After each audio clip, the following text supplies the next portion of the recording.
pengertian pendidikan dalam dimensi hadis. Pendidikan menurut An-Nawawi berasal dari bahasa Arab yaitu rabah yarbuh tarbiyah, bertambah dan berkembang.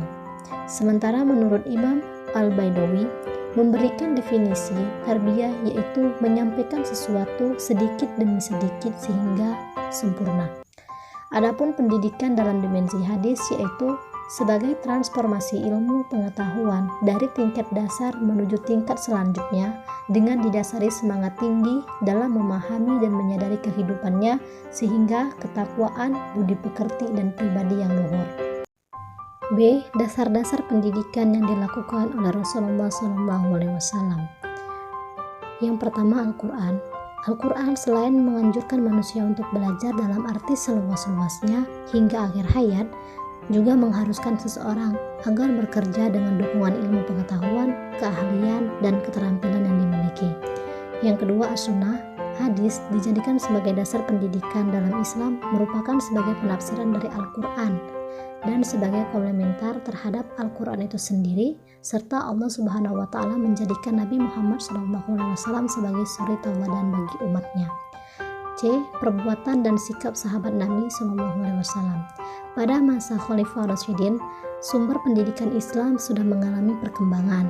Selain Al-Quran dan Sunnah, juga perkataan, sikap, dan perbuatan sahabat dapat dijadikan dalil hukum sebagai dasar sekunder. Batasan pendidikan dalam dimensi hadis.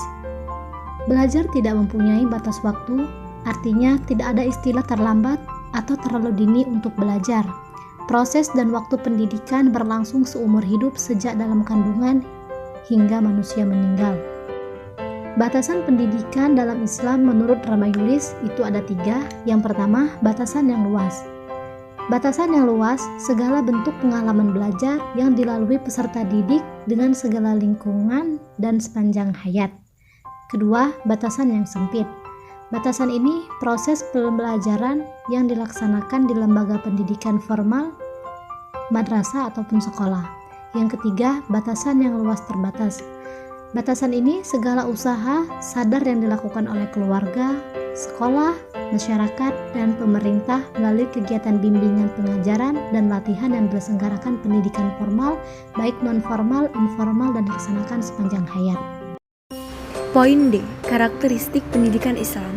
Karakteristik pendidikan Islam berpengertian sebagai ciri-ciri khusus yang membedakan pendidikan Islam dengan sistem pendidikan lainnya.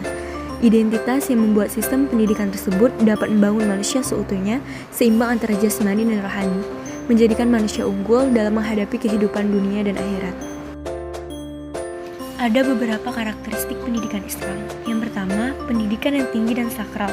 Pendidikan Islam merupakan proses yang suci untuk tujuan asasi hidupnya. Pendidikan merupakan bentuk tertinggi ibadah dalam Islam dengan alam sebagai lapangannya dan beriman sebagai tujuannya. Kedua, pendidikan yang komprehensif dan integral. Dalam prakteknya, Islam merupakan agama yang tidak dibatasi oleh dimensi ruang dan waktu. Islam tidak mengenal sekat-sekat geografis. Hal ini menjadikan Islam sebagai agama rahmatan lil alamin. Ketiga, pendidikan yang realistis dan seimbang. Pendidikan Islam berjalan secara jelas dan nyata terhadap kehidupan masyarakat yang mencakup segala aspek kehidupan, baik bersifat sosial ataupun bersifat ilmiah. Keempat, pendidikan yang berkesinambungan. Proses pendidikan tidak mengenal kata usai. Terdapat dalam hadis Nabi yang artinya, tuntutlah ilmu dari buayan sampai liang lahat. Kelima, pendidikan yang tumbuh dan berkembang. Pengembangan ilmu pengetahuan yang telah dikuasai harus diberikan dan dikembangkan kepada orang lain.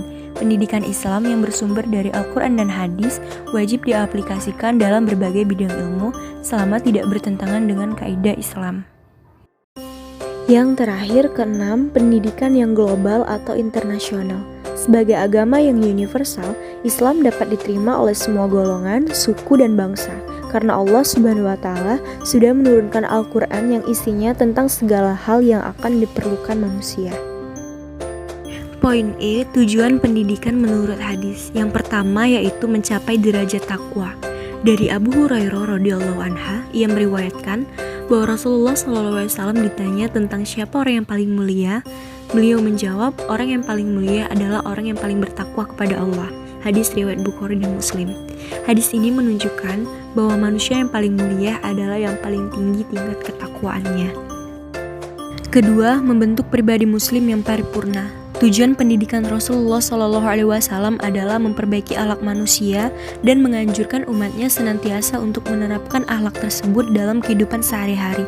Terdapat dalam hadis riwayat Bukhari, Abu Hurairah meriwayatkan bahwa Rasulullah SAW bersabda, "Sesungguhnya aku diutus untuk menyempurnakan akhlak." Ketiga, meraih kebahagiaan hidup di dunia dan akhirat. Manusia diciptakan oleh Allah sebagai hambanya dan wakilnya di bumi.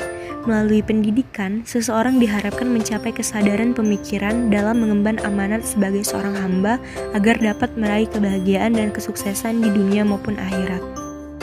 Dan yang terakhir adalah mendekatkan diri dan beribadah kepada Allah. Tujuan hidup manusia itu menurut Allah ialah untuk beribadah dan mengabdi kepadanya.